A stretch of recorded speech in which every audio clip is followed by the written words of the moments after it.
Hi again then guys, and welcome to another Special Projects custom build. This is not a replica of a real machine. This is, as we sometimes do, a fictional vehicle based on perhaps an idea which could have happened, which maybe didn't happen or hasn't happened yet, or just a twist or alternative take on an existing model. Now this particular vehicle is kind of inspired by the Ferrari Challenge vehicles, the F430 Challenge, the 458 Challenge, etc. And basically Audi has quite a number of racing models based on the R8.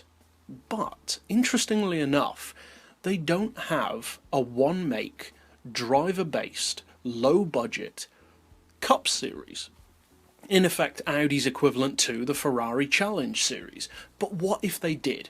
Well, basically, that's the idea behind this car. Now, incidentally, on a slight side note, if there are special projects builds which you would like to see, maybe customs, maybe replicas, then I'd like you guys who want to see those, of course you can put them in the comments, but comments have a tendency to be forgotten by me personally. I think they look good at the time and then I just forget to do them. So if you have an idea that you would like to see done, as I said, doesn't need to be a real replica, could be a custom, then go over to the Facebook page for the channel, Hammer Studios Official, it's in the description below, and send a private message to that Facebook page.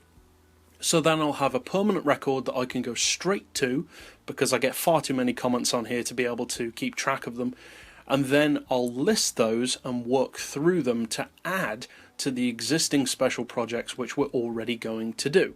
Now, getting back to this particular special project, this is obviously a fictional car, as I said, and basically I've done a similar thing to what Ferrari did, which is stiffen up the car, closer ratio gearing, lower weight, more grip, but essentially the same engine. Now we've made some slight changes to the engine, but the power itself is essentially stock.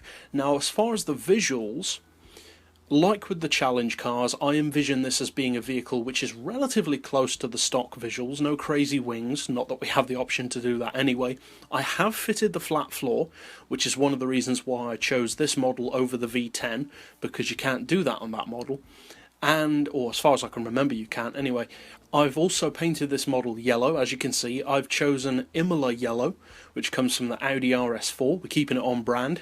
And as far as the rims, I wanted to go for kind of a lower budget racing feel, not necessarily the highest quality or the most bespoke, but just something that looks like it's slapped on there to get the car out on the track. And so I chose these 6-spoke raise wheels in the stock size, which are right down at the bottom of the rim selection. Apart from that, that's all I've done for the visuals. I've also painted the brakes black, but again, that's optional. So we'll go first of all to the mechanical side of things for the fictional build. And as such, there is of course a lot of room for variation. Then, as always, we'll take it out to a track to see what it handles like, what it performs like, and if it's fun. Now, as I said, we are running essentially stock power. Now, incidentally, I have done an oil change on this vehicle, and the reason why I did that, because technically I didn't need to, is that for those people who have already bought the car, you may have already done an oil change, and once you've done that, you can't go back on it. So I wanted to be as inclusive as possible, and it's far cheaper for me to do an oil change and work around that than for you guys to have to buy a whole car again. So that's the reason why we've done the oil change. Now, as you can see, we're running essentially stock power, 414, much lower weight, a better weight distribution, and a higher PP. Now, I've gone for racing hard tyres.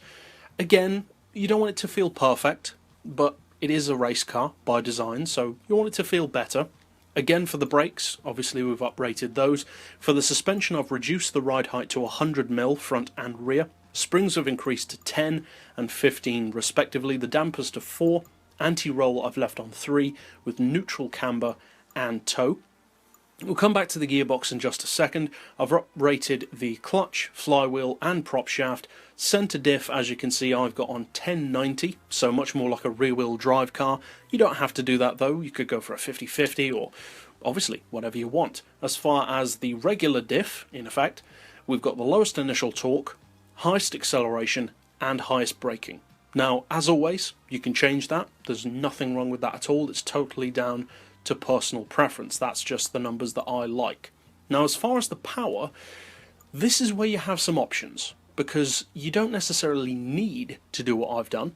Because it's a fictional car, you don't have to stick to the tune. It's very much so a build that you can work around to find what works best for you, what's best for your needs, maybe for seasonal events, etc. So, as I said, we have done an oil change, but I wanted it to have a combination of the stock power, kind of like a Ferrari Challenge car, but with a higher PP. So what I did was, as you can see, basically we've upgraded everything but the turbo and the exhaust. Then we've reduced the power down to 68.6%. Now what that does is it allows you to have the stock power but with more torque and a higher PP for that power. So you don't have to do that. If you're not bothered about the PP, then you don't need to. I think it sits at something like 552 if you just reduce it without the upgrades. Now, as far as the weight, we've gone for the full weight loss package, and then I've just added 44 kilos of ballast, which I put all the way to the front. That brings us down to 560 pp quite snugly, and also allows us to improve the distribution a little bit more, get it a bit closer to a 50-50 split, while still being over a quarter of a ton lighter than the car originally was. So finally, for the gearbox, obviously it's not a top-end tune at all, especially not with the flat floor, so I've opted to give it a slightly closer ratio gearbox.